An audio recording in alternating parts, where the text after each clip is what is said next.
We are here right now at Seul First Nation. We are waiting for the students to come. So we propose to have an anthropological or ethnographic approach where students are going to be interviewing elders, and they're also going to be developing archaeological surveys in the areas that are being pointed to us by the people that we're talking to, right? So the main idea of this field school is pretty much to offer that opportunity to engage community members in ways that has never happened before in our university. I have a really good working relationship with Lakehead University. Recently, we formed another partnership with a field school in Lac-Seul, and it's a 2-week program. It involves students from LU and professors and doctors of anthropology. Our people, the students that we have, are working in conjunction with LU students, and that forms a collaboration. It forms a good working relationship so that both parties are working towards something good for the community, that people know more about who we are as a people. Who are Lac-Seul people? We learn about the past, what happened in Lac-Seul. Let's document the stories. Let's interview some elders. Let's look at areas where people lived. And how did they live? How did they thrive? These are the things that we need to know about, and we're working with Lakehead University to examine and find out more about the history of the peoples of Lac-Seul in this area. It's like the reserves life and the reserve settings are just like a big classroom teaching. And I'm also glad that young people are the ones that are doing the work, and that way they would learn more about First Nations people. For me, the non-native and the native are getting along. That's the best part of it. I think probably our first and most important task is to collaborate with the community in addressing research questions that are their priorities.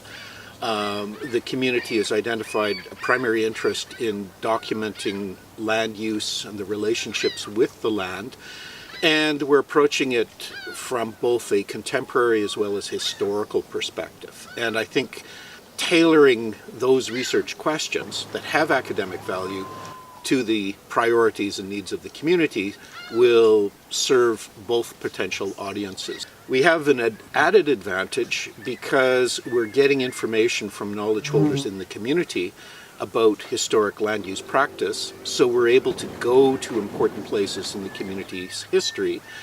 And it is also an attempt to provide some basic reconnaissance skills to those students in terms of field verification and archaeological assessment.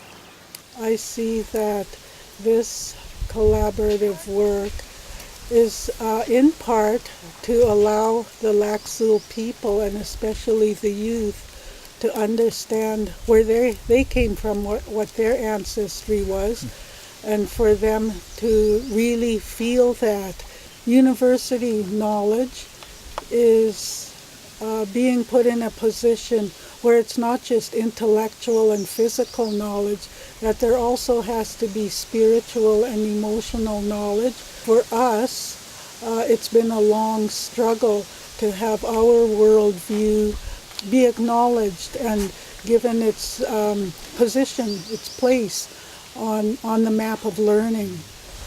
To me, it's basically learning from each other.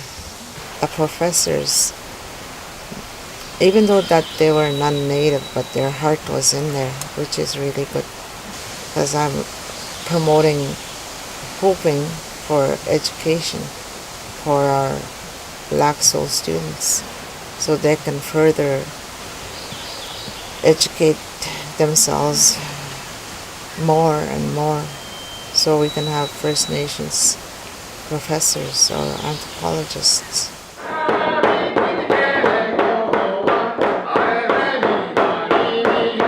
I've never had a school experience like this. I didn't know school could be so fun. Everybody's getting along really well. You can tell everybody's enjoying it, and it's a really good free environment to work in. A lot of students should be involved in this kind of stuff because for me it was It was a really big opportunity because my ancestors did live here. You can read about it as much as you want, but it's not the same as actually seeing it or being a part of it. And taking concepts that you've learned in class and really applying them outside of the class. You see the world in a different way, and it opens your mind up to understanding different possibilities of viewing the land and viewing people and viewing culture itself. Working with the two-pronged approach, right, having the archaeology and then the cultural anthropology, like the two of them fit hand in hand together really well. Digging. Wasn't expecting for like a random spot and to find artifacts. It was actually really interesting. A pretty cool experience because I've never done interviewing before, and personally I've learned how to ask simple questions that relate to big things. I like talking to the elders, learn more stuff about back in the days how they lived, learn more about the land and how the landscape used to look before it all got flooded. Sort of a northern and boating archaeology. I don't know, listening to him, I just had such a visceral experience of being there and watching their faces kind of light up and reliving those experiences themselves. It would be amazing. One day I'd go to an interview and I'd hear them talk about their summer cabin at Bray Lake, and then the next day you would go visit Bray Lake and see the place. It's like you finally have a picture to go with these stories you've been hearing. We all come together and we all help each other, and it's important that we all work together as one instead of being separate. And it was just a really special moment because, I don't know, I felt like we're all just a big group of friends having fun. A lot of hard work though.